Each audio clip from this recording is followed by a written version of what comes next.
Ugh, like a case of deja vu. Back on the ramps again. Great.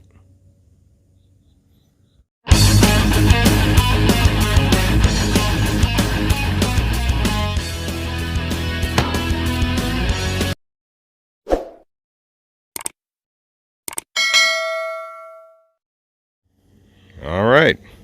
Well, as you can see, we're back again with the big tracker. Back on the ramps again. Why?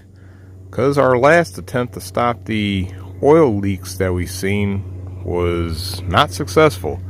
Not because of anything we did, but because it wasn't a problem. From the way it's appearing, it is more than likely the transmission front seal that's bad. Now, the way it would have looked like the rear main seal was bad, but either way it goes, if it's a transmission front seal or a rear main seal, the process to get in there pretty much has it where you might as well change both of them because, well, they're in the same location. Underneath the truck, where you pretty much are going to have to pull off the transmission or pull the engine out. Now, it's probably easier to just take the transmission off because it's less crap to remove in order to expose the area in question. Now, that whole process, I mean, it's simple, but it's also complicated. Got a bunch of crap to take off. Not as much as the engine, but got the drive shaft we have to take off. Transmission cross member. We have the bell housing bolts, torque converter bolts, shifter linkage. Let's see, what else is there? Transmission oil lines, wire harness, and I think I said shifter. But after that, then we should be able to slide the transmission back on our jack. You will definitely need a jack, either a transmission, a bona fide transmission jack, or a rigged up floor jack with some kind of board or whatever to help support the transmission, because you are talking about 100 pounds or more weight that's got to come down. So with that, I have to pretty much get started. This sucks. All right, we're underneath the truck now, and the first thing we're going to do is take the drive shaft off. Already got a bolt off. They're 14 millimeter bolts, nuts and bolts, in fact, as you can see. And that'll mean you'll need two of them, either a 14 or 9/16, so make sure you have those. One more thing before you actually get started: set your parking brake, because being on ramps and this being a rear wheel drive vehicle, once you take the drive shaft off, this thing's pretty much going to be free rolling. So yeah, set your parking brake, otherwise might be nasty. But in the meantime, let me get this drive shaft off. Stand by. All right, got all 4 bolts off. One other thing you'll want to do is put an oil pan. Let's get our camera in focus. Put an oil pan underneath the tail of the transmission, because there's a high probability you're going to get some puke up action from oil coming out of there once the shaft is clear. So with that, I'm going to take my little baby sledgehammer and tap this thing to free it and get it out. Stand by. All right, we got our drive shaft out. Next thing we're going to be looking at, we got our speed sensor right here. Looks like probably an 11 millimeter, maybe small bullet, or a 10 or 11 millimeter. We also have a ground strap right here that has to come out. Similar sized bolt, either an 11, something like that. Then we got our transmission mount, which is held on by 2 bolts right here. And let's see if we get an angle to that. Yeah, right there. 2 bolts right there, and those look like they're about 12 millimeter maybe. There are some odd sized fasteners on this thing, just to warn you. Once we get that garbage loose, our next area is going to be our shifter linkage right there. We just need to pop whatever little fastener off on that. I'll get to that in a second after I get this little bit of hardware off. Once we get that done, have to look at the oil lines, but getting ahead of ourselves. Let's get this little bit of stuff here off first. Speed sensor, ground strap, transmission mount. All right, we ended up taking the plug off the speed sensor right here, so that's all good. This bolt that was holding this ground strap on is a 12mm, and our two transmission mount bolts are 14mm, so I was kind of off on those measurements, but yeah, we got that done. Looking right here, going forward a little bit, we have our transmission oil lines right here. Two different lines here. They look almost like brake lines with that round donut shaped head that bolts up to the fitting and all. So these bolts here look like they're probably 13 or 14 maybe. So we'll go ahead and get those off, catch all the oil that comes out of that, and then we'll proceed forward and hit the shifter linkage. So let me go ahead and get that, and I'll let you know what size bolts these are to confirm that. So get a close-up of that right there. We got a line right here and a line right there. So let's get them out. All right, we got everything off right here. As we can see, we got our oil lines freed up right here.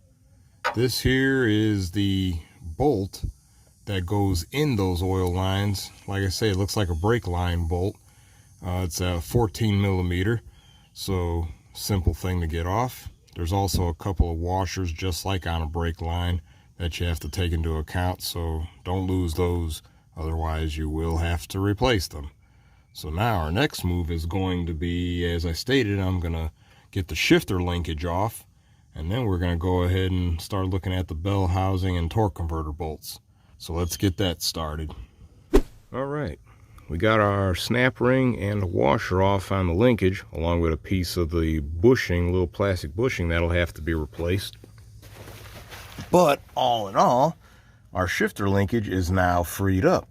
Next area that we're going to target is the bell housing area. As stated before, we have a couple of mounting brackets, one right there, and let's see, that one's already disconnected right there, so we won't have to worry about that one.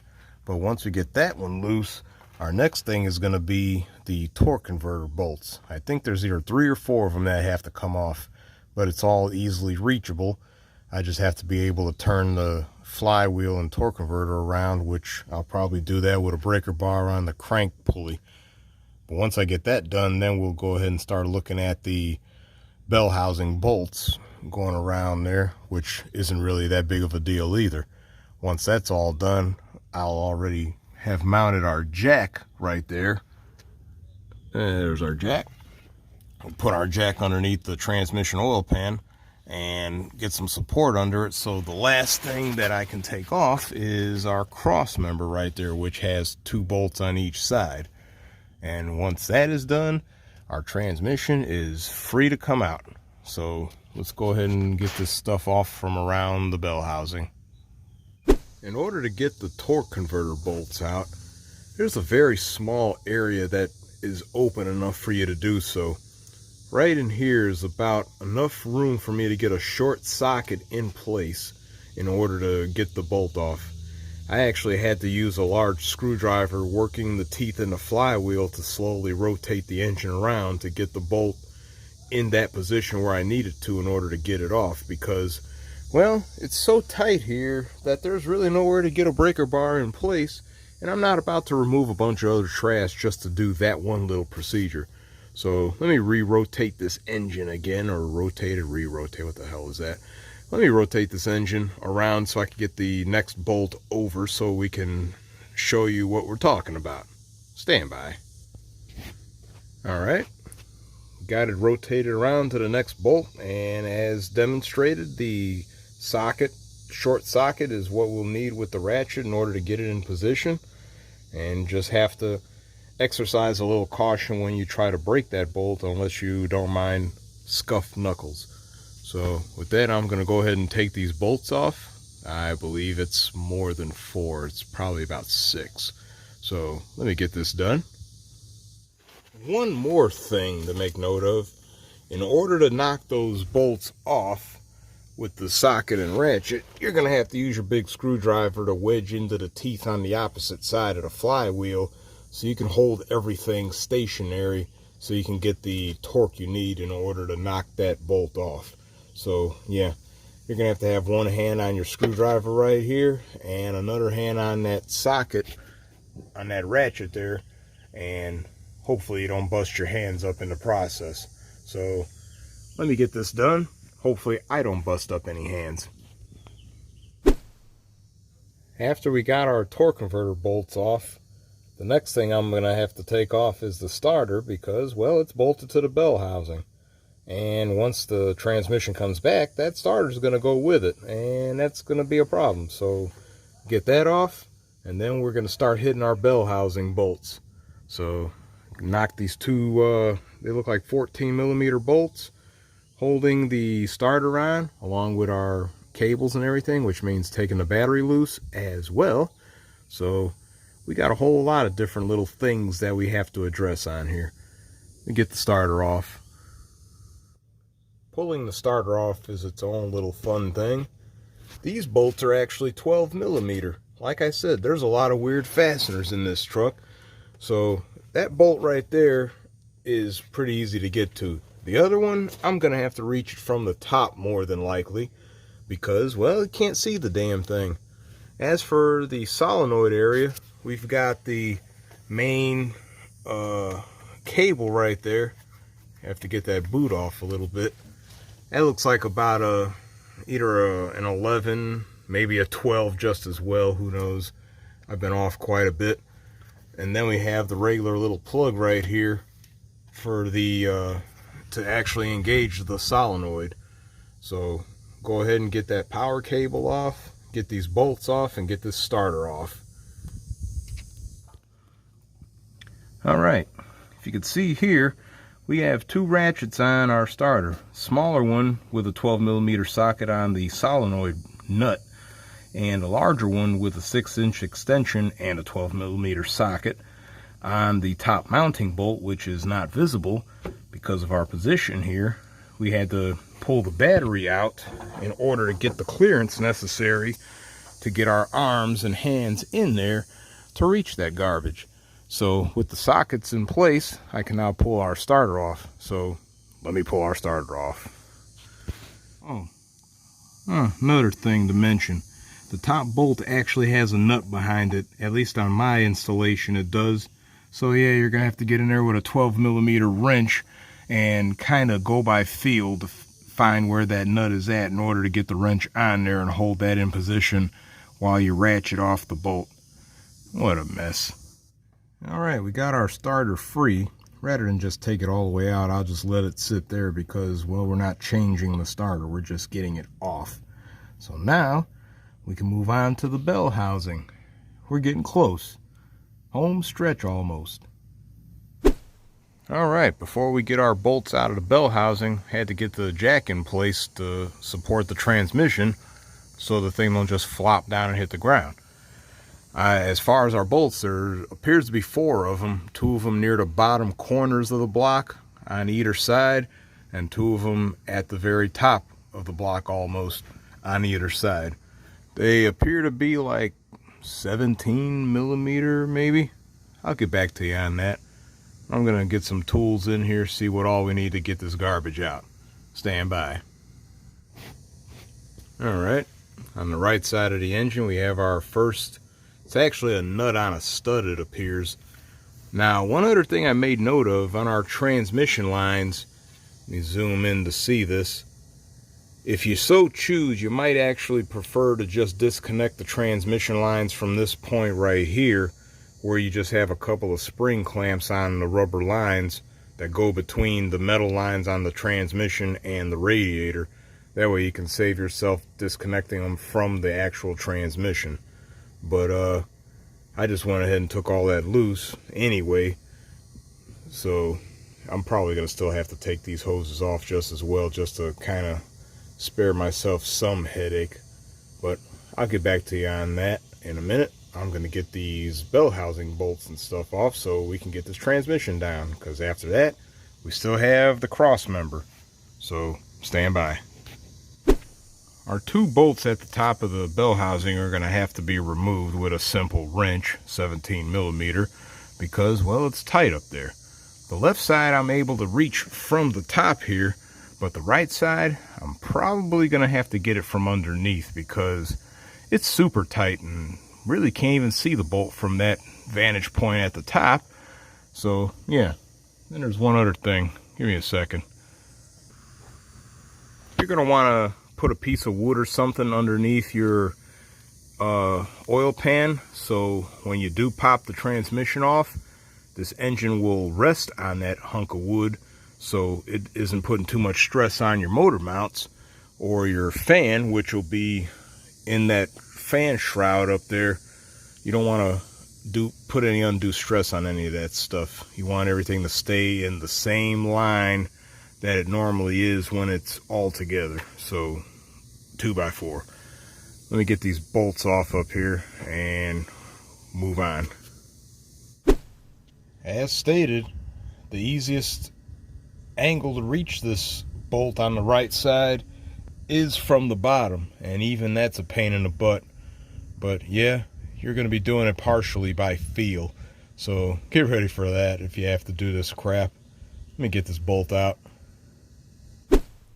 All right, on our transmission cross member, we have 4 bolts on either side here, 14 millimeter bolts. So yep, 8 bolts all together, 4 on each side, 14 millimeter. Let's get them off. All right, the right side of the cross member is able to be dropped down after removing the bolts, but if I squeeze around over to the other side here, the left side rests on top of the bracket there and is sitting right over the exhaust pipe, so I'm gonna have to work that whole thing over in order to get it all the way out. So again, go ahead and get this out, and now our transmission is officially resting on the jack. We can pull this garbage out. Let's do it. One thing you're going to have to make note of, especially as you pull the transmission off, your shifter linkage, which is attached to a bracket which is bolted to the bell housing, is going to have to come all the way out. The 2 little 12 millimeter bolts that hold the bracket on there are hardly accessible, so the easier way is to use a small flat screwdriver or pick to pop the little retaining tab on this plastic base, and then you're going to have to lower the transmission a little bit and rotate. You're going to have to rotate this thing like clockwise in order to work it out, because the clearance is so tight up in there that it's going to be hard to get that thing all the way out. Now, the next thing you also got to do too, that I forgot to make note of, is remove our dipstick right here, which is held on by a 12 millimeter bolt just above where this bracket is at. And once you get that half of the dipstick out, you'll be left with this short piece right here going into the not bell housing, into the oil pan, and that'll give you the clearance you need to get this thing down and out. So I'm gonna get that out, and then I'm gonna lower this thing down and off this engine.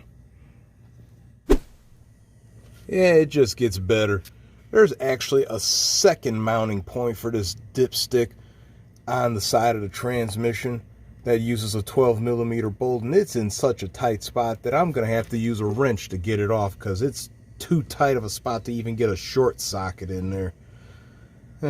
Let me get a wrench and get this off. If you thought that was all we had to do to get this transmission out, you'd be sadly mistaken, just as much as I was.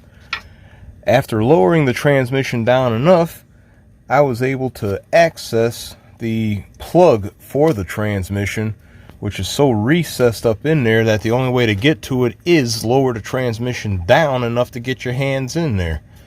Also, one other thing to get off is what amounts to be a kickdown cable that surprisingly still exists on this computer controlled transmission, and that means I have to go on top and disconnect that cable from the throttle bracket so it can free float and allow me to get this thing all the way down. So let's pop this thing off right here, and the cable on top, which, give me a second. That bottom cable right there, take that out, and hopefully that'll be all that's left to get this stupid transmission all the way down. The nut on here looks probably to be a 12, more than likely, because it seems like 12 is a common size used on this thing. But yeah, let me get that cable off and get that plug off. Stand by. That nut on there is actually a 14 millimeter. I was mistaken. One other thing you'll want to make note of is you'll probably want to just get this outer nut here loosened up and try to leave that inner one alone so you can maintain the adjustment point of the cable and not have to worry about readjusting it after you get the transmission back in. But let me continue getting this garbage off. Okay, this was really interesting. After lowering the transmission down enough to really get a good view all around it, I discovered even more plugs going into this stupid thing. I don't even know what half this garbage is even for on here. I would have expected just a speed sensor and the solenoid control wire harness. There were like 3 other plugs up in here that I have no clue what the hell they're for, but you have to make note of those when you lower the transmission, get all that garbage disconnected, along with a couple of brackets. There's a plug right there. There's a plug right there with a little pigtail on it and a bracket that had to come off. There's a bracket way up there at the top of the transmission just before the bell housing that has to come off. Both of these brackets were 10 millimeter bolts, by the way. And there was a puke hose on the top that has a spring clamp on it. That's no big deal to come off. So at this rate, with all these hidden things disconnected from this stupid transmission, now I should be able to get the damn thing down. So let's get the damn thing down. Well, after wrestling this thing, after disconnecting all these plugs and garbage, I finally got the stupid transmission down, out, and sitting in front of us, as we could clearly see. With that all said and done, I can now get to the meat and potatoes of this, which is changing all these damn seals. Besides the front seal on the transmission, I'm gonna also have to pull the flywheel off. Let me get under here. Still got to get the torque converter off. For some reason, that stupid thing stayed in place even though the bolts are disconnected, but I'll have to get that flywheel off in order to access the crank sensor and the rear main seal back there. So with all that said and done, let me get that torque converter out of there before it just feels like falling off, and we'll start looking at seals. One other thing to make note of to help make it a little bit easier to get the transmission out, this bracket right here that mounts to the inner motor mount assembly right here, 2 14 millimeter bolts, I popped that out in order to get this whole assembly. This bracket here is also what holds our oil lines in place. All that garbage had to come out because even with our dipstick clean, free, gone, and out, the bottom portion of that dipstick was getting caught up on our tubes and all that stuff. So yeah, make note of that as well. This stuff has to come down so you'll have as much clearance as possible. So back to the seals. I noticed something interesting when I went to look at the front seal on this transmission. There was no front seal there. Why? Because it had popped out of its mount and was sitting on our torque converter right here, which would definitely explain why we had the profuse leaking, because, well, the seal receded, it unseated itself and caused the condition we have. Now, more than likely, that would pretty much mean that even though the seal itself still looks good, this is not reusable. I'm not going to even try to reuse that, because look at that. I could actually push it back in by hand. Never able to push these things in by hand.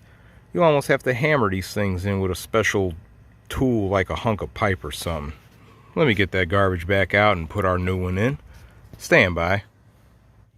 Okay, we got our new oil seal here for the oil pump slash front seal, whatever you want to call it, for the front on the transmission.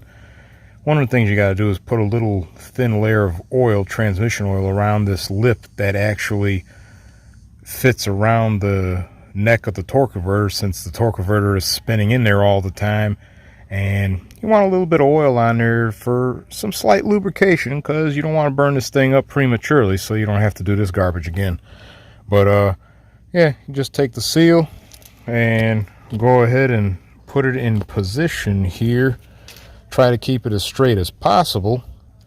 You could try to see if you could press it in just a little bit, but it should not go in there all the way like that other one did. This particular seal actually is about the same size as a piece of 1.5 inch PVC pipe, which I'm going to actually use to knock the thing in. And just give it a light tap just to seat it. Got to keep an eye on it, so if it looks like anything is misshaping or distorting or whatever, you can immediately stop. But you want to try to make sure it's nice and seated. Kind of give it an even wrap around, like move your pipe to make sure that it's pushing the thing in evenly, and make sure it's nice and flush. With that puppy's in place, and our transmission front seal is in. So now we can move on to the engine and get that garbage put in. Let's go under there next. Actually, one more thing I might as well do right now since I'm right here, and that's put the torque converter in. That's a simple little procedure right there. Just go ahead and take the torque converter, slide the thing carefully onto the input shaft, and you're supposed to feel it jump in a couple of notches to imply that it's seated all the way. There was one. Sometimes you got to twist this thing to get it to grab. Sometimes you got to, whoop, there's another one. And there's the third one. Get 3 consecutive jumps before the thing is seated all the way in. As you can clearly see, we are recessed in there, ready to rock and roll. So now back to the engine. All right, we got our flywheel right here with 8 bolts in there. They're 17 millimeter. You could remove these things with a regular ratchet wrench or a breaker bar, but if you know how I operate, I'm using the impact wrench because I don't have time to be sitting there trying to wedge something in the flywheel to keep the engine from spinning while trying to muscle this thing off with a breaker bar.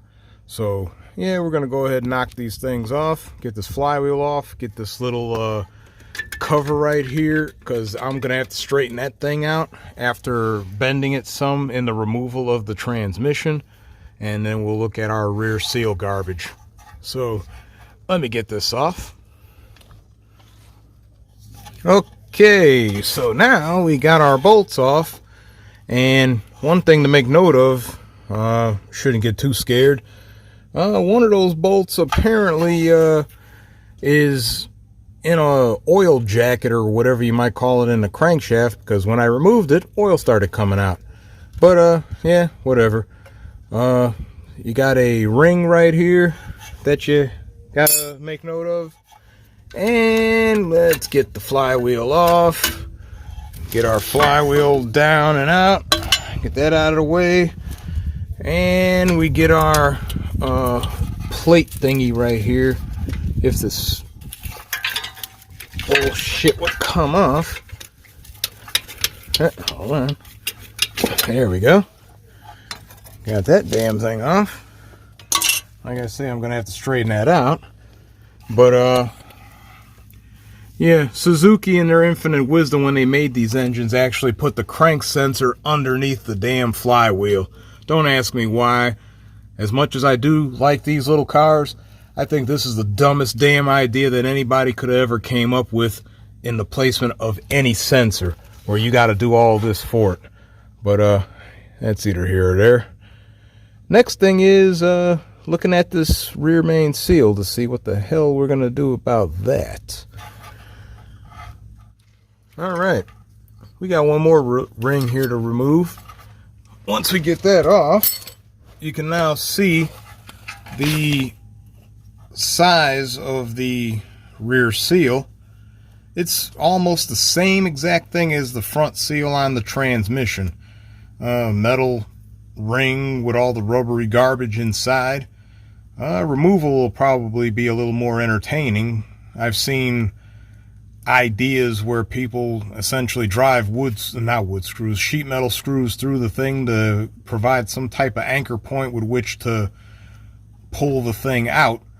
And of course, putting it back in is essentially the same as doing a transmission seal, except you're not going to probably have a piece of PVC pipe that's almost 3 inches wide, more than likely, so you'll have to carefully tap the thing in. But let's go ahead and get this thing out first. Okay, I went ahead and drove 4 sheet metal screws into the seal body, and I'm going to go ahead and I'm going to go between a pair of needle nose pliers and wire cutters to work this trash out. Just going around each screw and just prying at it until hopefully I get this whole seal out. So let me go ahead and start messing with that. Try to get this camera in a good spot to record this stuff. Stand by.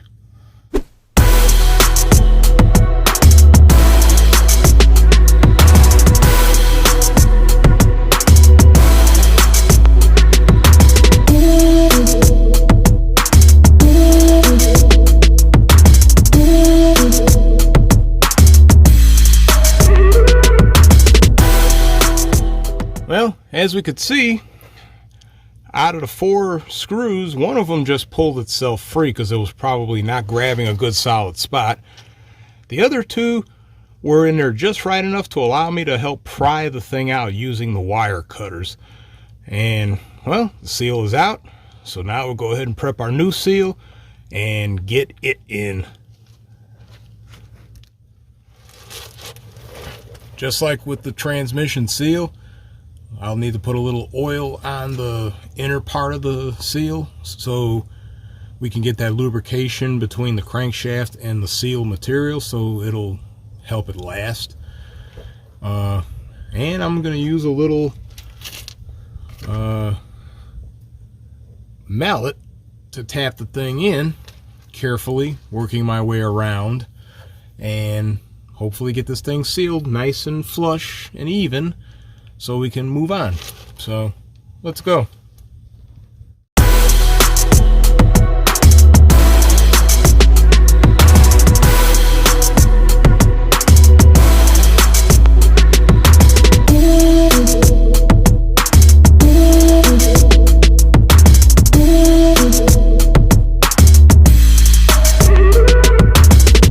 All right, we got our new seal in place, nice and flush. As you can see, just took a little bit of time to tap it around. It partially seated in place near the bottom, and it just needed to be fully seated around the top. I had to kind of partially seat it in to ensure that the flared lip is resting properly on the surface of the crankshaft here and does not get distorted, because if it does, it's going to leak right off the bat. But seal's in. So now our next move is going to be our crank sensor, which is sitting right here. Single 10mm bolt holds the actual sensor in place. 2 more 10s hold this bracket that holds the wiring flush up against the block. So remove all that stuff, get our sensor out, swap it out. We can start putting some junk back together. Here's our new crank sensor right here.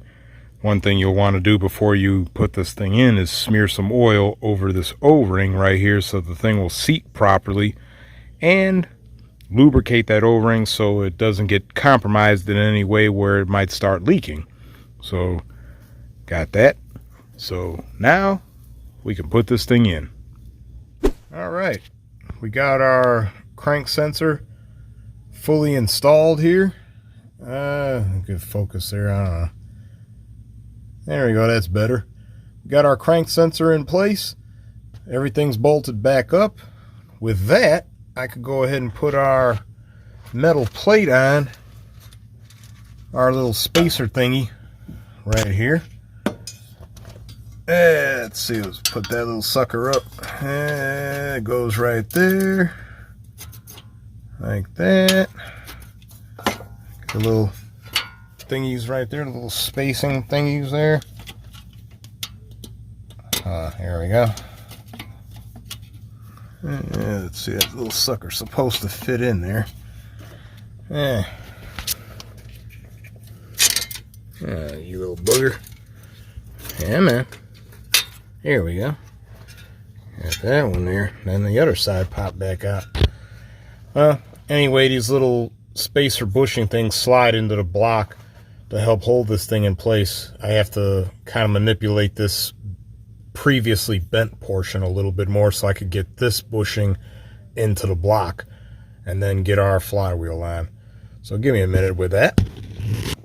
All right. We got our little spacer plate thingy. It's actually to help hold the starter in place too, but whatever. Had to manipulate this thing just right to get both of these bushings in place. So now with that, we can go ahead and put our flywheel back on, which again has 8 bolts. Go ahead and get that.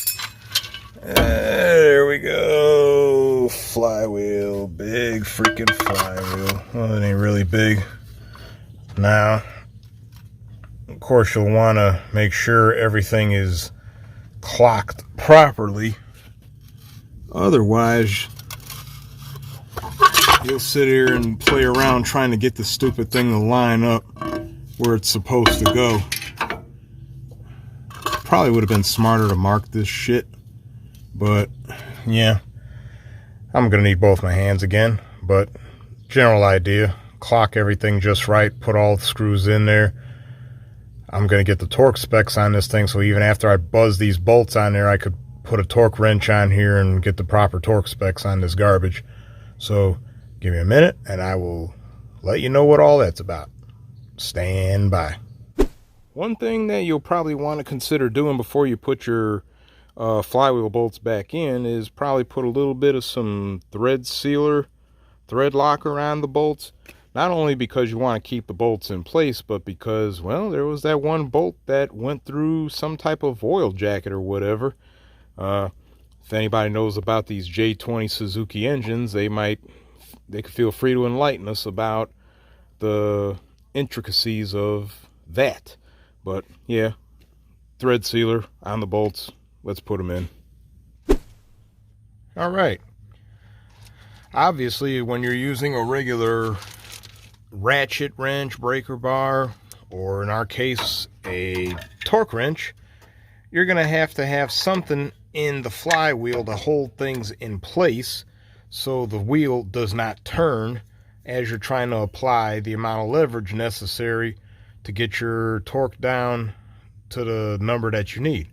In the case of our Suzuki J20A 4-cylinder, the flywheel bolts are specified to be torqued down at 51 foot-pounds. So with that, I already torqued them down, by the way, but just to kind of give you an idea of what I had to do, I took a screwdriver and stuck it through one of the torque converter bolt holes and let it rotate until the screwdriver tip was hitting the block, and then I just held the screwdriver stationary while I applied the torque onto the torque wrench and got my 51 foot-pounds. And I alternated. I went one bolt, jumped across to the next one, then came back and then jumped across to the next one, and so forth until I got all of them down. Then I went ahead and checked all of them one more time to make sure that they were all still at 51 and not one of them somehow kind of gotten loose in the process of torquing the whole thing down. So we're done with the flywheel now. With that, we can go ahead and actually start getting this stupid transmission on the jack and back up on here and in place. So I'll go ahead and get started with that and try to wrap this shit show up. Okay, unless you're Superman and able to bench press 200 pounds in any position, you're going to need a little bit of help getting one of these transmissions, or any transmission for that matter, in position to get it back on the jack. The solution I had to that problem is a cheapo scissor jack that you could pretty much pick up at any junkyard. Half the time they're damn near giving them away, or you might have to pay $5 for them or whatever. Got several of these things because applications like this, they're perfect. I just put the thing underneath the transmission, jacked it up enough to where it's lined up with the jack here, and it'll allow me to more easily get the bell housing onto the jack. And then once I'm on there, I could muscle the thing the rest of the way up on there and get it in position. But yeah, little shade tree tip right there. These little scissor jacks, you might want to get you a few of them because they're always useful. Even if you use them as adjustable jack stands, they got all kinds of utility. But yeah, let me get this thing on the jack and stop talking. That little bracket that held the shifter cable, I had to take it off because in the process of trying to work the transmission back in place, this thing was doing nothing but getting in the way, hitting on the firewall right there. So yep, 12mm bolts. I had to take this garbage out. I'm gonna have to put it back in before I snap the cable back in, otherwise I won't be able to get these bolts in place. So another thing to make note of. But as you can see, we are on the jack, and I managed to work this thing in place with the aid of our scissor jack and just some brute strength, what little I have left. But yeah, let me get this thing in place on the back of the engine. Wanted to make note of a little screw up. Had the flywheel on backwards, had to pull the transmission back off just enough to pull this flywheel off, swap it back around the right way, and get it all torqued back down, fresh Loctite on the threads, all that crap. Let me get this stupid transmission on here. This is getting annoying. Alright, pretty much got most of our stuff hooked back up. We got our starter in, we got that oil line bracket in place, all our torque converter bolts are in, bell housing bolts in, all the different wiring harnesses are in, our cross member is bolted back up along with the transmission mount. Still got to put our shifter in place and our drive shaft. Once we get that done, we should be ready to rock and roll. So let's finish this garbage up. All right, we got our engine running. So far so good. Nothing is leaking. The rear seal did not start leaking immediately, much less the front transmission seal. So that's a good sign that everything is well seated. The engine pretty much relearned its running parameters since the battery had been unplugged for quite some time. Yeah, everything is pretty much good right now. Next move is just going to be to test drive this thing and then do a quick observation, see what it looks like underneath, and we'll know if this thing is straight. So let me go ahead and do that now.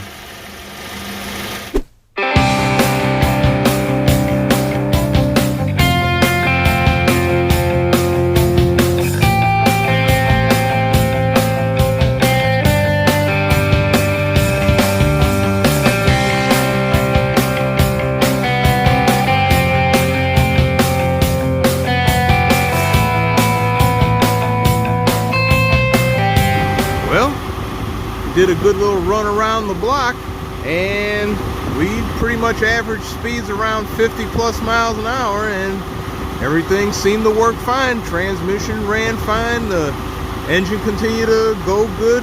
As you can see, we're not leaking shit, so I would consider this a success. So with that, guess we can move on to bigger and better things now. We're pretty much done playing around underneath this tracker, so yep, till the next time, as usual, like, subscribe, notifications, TikTok, all that crap, and stay tuned for some more car crap or other crap.